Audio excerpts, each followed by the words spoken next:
Yo, what's up, y'all? What's up, y'all? Yeah, I'm back, and I'm back in the circle, and everything is moving right now, y'all. But, yeah, we're gonna get off the game banging stuff, the game banging topic. We on something bigger than life. This is life. This is what we gotta go through, what our kids gotta go through. This is what everybody gotta go through. A grandparent, the whole world, bro. This is the world, bro. This is not in your city, your town, your state, whatever. But y'all, welcome to Clout Couch, where the culture sits down and speak up, y'all. The recipient today, the hot topic recipient today is Russia. Russia has been trying to nuke us for years now. Putin been trying to nuke us for years. Now Trump just moved some nuclear uh, uh, submarines by Russia. But because Russia been talking about nuking us, he made that little play. Okay. So when he made that little play, Russia got this thing where they want to shoot nukes, but wind up nuking themselves. So Russia done hit themselves with a nuclear weapon, a nuclear bomb. Now just imagine if that had a went off and hit the West. This is crazy, y'all. This is our kids is in jeopardy because of these higher ups, these people that don't care for human life, bro. They don't care for human life. They just want power. They're hungry for power. They don't care for human life and stuff like that, y'all. They don't care if they take the world into war. They don't care if they kill a whole bunch of people. They could kill millions of people. They would not care. So let's get on with the video. Russia was ready for a nuclear war with the West. So, are these threats all a bluff, or is there more to the story of Russian nuclear arsenal? Russia's nuclear arsenal might be going extinct.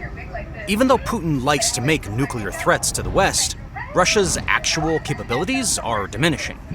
Meanwhile, Russia's innovation has come to a standstill, while the US is racing ahead with its Golden Dome.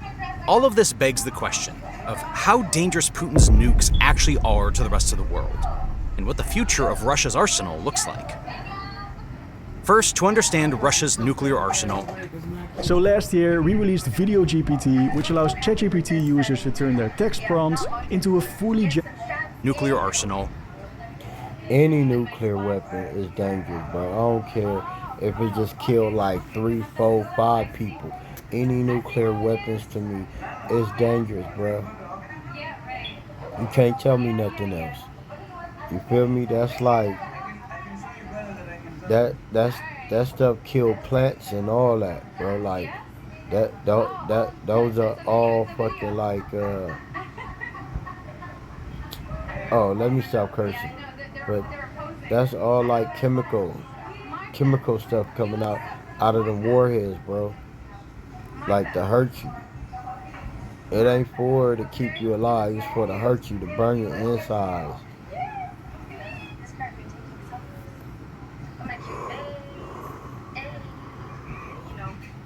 Yeah, let's get back into the video. We have to go back to the Soviet era, because that's where most of its modern-day warheads originate from. The Soviets tested their first nuclear device in 1949, also known as RDS-1. They were the first to do so after the US bombed Hiroshima and Nagasaki in the final days of World War II, shocking the world and kickstarting the Cold War. Over the following decades, there was a nuclear arms race between the Soviet Union and the United States. They both expanded their arsenal and made more and more powerful warheads, combined with better ballistic missiles, submarines, and bombers to deliver them. The basic idea was mutually assured destruction. As long as each side could fully destroy the other, there was no incentive to go to war, and both sides would stay safe. At the peak, in 1986, the Soviets had an estimated stockpile of about 45,000 warheads, more than enough to bomb the US and Western Europe into oblivion. The US also had thousands of warheads, enough to decimate all of the population centers in the USSR. But by the 1970s, both realized that this wasn't the most productive way to spend their money, and that this nuclear arms race could easily go wrong. That's why in the Strategic Arms Limitation talks of 1972, both sides agreed to stop making more interceptor missiles, which made it unnecessary to keep making more nuclear warheads. Later, in 1987, the US and the USSR agreed to dismantle thousands of intermediate-range missiles. And shortly before the Soviet Union's collapse, the groundbreaking START I treaty was signed in 1991, which drastically reduced the amount of deployed nuclear warheads to 6,000. So by the time the Russian Federation was created, its nuclear arsenal was already significantly smaller. Look how less of nuclear weapons they had back in the days, bro. Like, they had a lot less nuclear weapons. Now, bro, they got millions. They got millions, bro. China got billions. Like, one nuclear bomb over here is like 10 in China. Like, I don't think that Golden Dome gonna do nothing, bro. Be honest with you, I think when it's time for everybody to throw their nuclears, it's time. That's like having 4th of July, bro. Like, we waiting on the 4th of July. We waiting on that, bro. Like, this crazy, bro. That's gonna kill a whole family tree, including the newborns. It's crazy, bro. And it was shrinking rapidly. This was accelerated by the chaotic situation at the time. But before moving forward, if you think stories like this, stories about global security and hidden realities, need to reach more people, hit like and subscribe. Your support helps ensure critical insights don't get lost in the noise. Now, first of all, the Soviet arsenal was spread out across 4 countries, namely Russia, Ukraine, Belarus, and Kazakhstan. Russia wanted to be the only one in the region with a remaining nuclear arsenal, but this required a lot of negotiation with neighboring countries for either the return or the dismantlement of their nukes. Ukraine actually had the 3rd biggest nuclear arsenal in the world at that point, which gave it a lot of strategic leverage, even though it didn't have the launch codes, which were in Moscow. But Ukraine was pressured by Russia, the United States, and Europe to give these nukes away in return for security assurances. It's something that Ukraine deeply regrets nowadays, because those security assurances weren't legally binding. And now Russia uses the same nukes to threaten Ukraine while invading their territory. But going back to the 1990s, even though Russia became the sole inheritor of the Soviet nuclear arsenal, it could never manage it. A nuclear arsenal is incredibly expansive, and in the 90s, Russia suffered from severe economic problems. This meant that it couldn't maintain all of its nuclear warheads and ballistic missiles, let alone modernize them. Luckily for Russia, though, the United States agreed to continue with nuclear arsenal reductions, which relieved some of the pressure. With the 2003 SORT treaty signed by George W. Bush and Vladimir Putin, both countries agreed to limit their nuclear arsenal even further. By 2012, each would have between 1,700 and 2,000 operationally deployed warheads. And in 2011, the new START treaty was signed, largely to replace the soon-to-expire SORT treaty. The number of operationally deployed warheads was cut by another 10%, to 1,550, and a sophisticated inspections regime was put in place to make sure both parties abided by the rules. On top of that, the amount of deployed intercontinental ballistic missiles, submarine-launched ballistic missiles, and heavy bombers was cut to just 700. So it seemed like, slowly but surely, the risk of nuclear war between Russia and the United States was disappearing. Washington shifted its focus to other threats like North Korea and Iran, and in recent years, also the growing threat from China. But over the last decade... So I finally got my claim for my car accident. I'm a little bummed. Really? They only offered me $5,000. Over the last decade, everything changed. That's because we had this little thing with China that China couldn't make nuclear bombs. But Trump took that away. Thank you, Trump, for ripping that damn paper.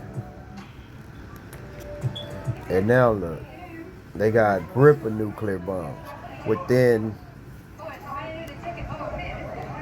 I think that China was already making nuclear bombs. They just waited for the United States to rip their contract to bring them out. With the 2014 annexation of Crimea and the 2022 invasion of Ukraine, the intense rivalry between East and West from the Cold War was revived.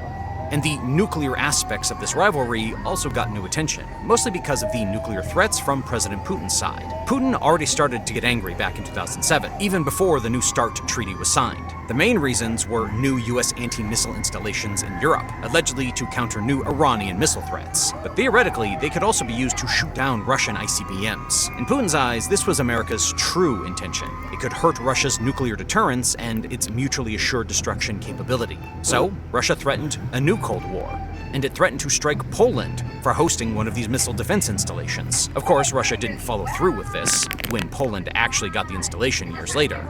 But Putin's nuclear threat to Ukraine for potentially hosting one of these anti-missile installations did work, and Ukraine decided to abandon these plans. Years later, when Russia annexed Crimea, Putin once again threatened Ukraine with nuclear attacks if it tried to take the peninsula back. The Russian president would later expand his threats to the NATO alliance. In 2018, he warned that the threat of nuclear war should not be underestimated. And in 2019, he told the US that, "I'm ready for another Cuban Missile-style crisis if you want one." A few days later, Russian state TV even broadcasted potential nuclear strike targets in the US. With the 2022 invasion of Ukraine, it only got worse. A few days after the start of the war, Russia put its nuclear deterrent on alert. Eventually, Russia pulled out of the New START treaty, although it continues to abide by the treaty's nuclear restrictions. Meanwhile, Putin has been rambling on about his nuclear threats, to the point where his statements don't even shock anyone anymore. When someone keeps making threats without ever doing anything, it only makes the threats less credible, especially with nuclear threats, because everyone knows that a nuclear exchange ends up in mutually assured destruction. But what if I told you that it's not only Putin's words that are empty? Russia's actual nuclear capability in 2025 might be less lethal than the figures would suggest. First, let's take a look at these figures. Estimates vary, but according to the Federation of American Scientists, Russia has an estimated 5,459 nuclear warheads, of which 1,718 are deployed and ready to be used. That's more than the US, which has an estimated 5,177 nuclear warheads and 1,670 deployed. In a hypothetical nuclear exchange, that would mean all major cities in both countries would be wiped out, and that billions of people would die because of the ensuing nuclear winter. Of course, that's nightmare fuel. But it assumes that Russia is actually able to fire all of its 1,718 nuclear warheads.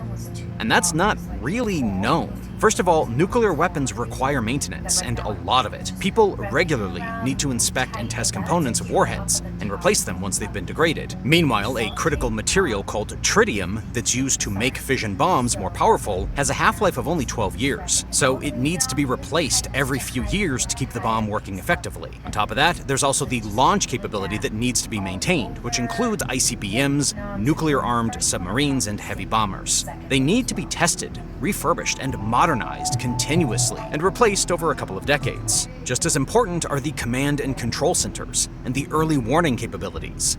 They need to keep up to date and be secure enough to resist cyber attacks. Just to give you a picture of how expansive all of this gets, in the US, the cost of the nuclear forces is expected to be $946 billion in the 2025 to 2034 period, or about $100 billion a year. Over a decade, it includes $228 billion on ballistic missile submarines, $140 billion on ICBMs, $193 billion to support and service the nuclear stockpile, and $154 billion on command, control, and early warning systems. It eats away a big portion of the total defense budget of $850 billion in 2025. I need to share something that most homeowners are completely in the dark 2025. It is not just the US which is spending a lot of money on this. In the UK, which has just 120 deployed warheads out of a stockpile of 225, they're spending £6.5 billion, or nearly $9 billion a year on their nuclear capability, also a big portion of their total defense budget. To avoid the costs getting out of hand, they also have to outsource parts of their maintenance, designing, and testing to the US. In France, they do it a little bit cheaper, but they still spend more than $6 billion a year to maintain 290 deployed warheads. Over in China, they spend an estimated $12.5 billion a year to maintain their stockpile of 600 warheads. And according to the Federation of American Scientists, they've only got about 24 that are actually ready to be used. Now, all of this proves a point. Nuclear weapons are incredibly expensive. But in Russia, they're only spending about $8 billion on nuclear weapons, less than the US, less than China, and about as much as the UK. But allegedly, they have 1,718 deployed warheads ready to be fired, and nearly as many nuclear-armed submarines and ICBMs as the US has? So is the Russian arsenal just that much cheaper to maintain? Or are they cutting corners and not doing the maintenance that they should be doing? Of course, wages and the cost of maintaining facilities are lower in Russia than in the United States, but not that much lower, and certainly not lower than in China, which is spending more. So this opens up the possibility that Russia could be a paper tiger. Russia has the nukes and launch capabilities on paper, but it might not actually be doing the necessary maintenance and modernization on all of them. Knowing Russia, it's possible that they're strong on paper, but not nearly as strong in reality, and we don't have to look far to find examples of this. Right at the start of the invasion of Ukraine, Russia should have been able to take over Kyiv in a matter of days, at least on paper. The sheer amount of troops, heavy equipment, and air power should have overwhelmed Ukraine's much smaller forces. But in reality, Russia failed due to incredibly poor logistics, maintenance, and training. One of the reasons for this was misreporting. Officers told their higher-ups that their units were prepared and that their equipment was in good shape, when in reality that wasn't true at all. There was also widespread corruption and graft in the ranks of the Russian military, driven in part by low salaries.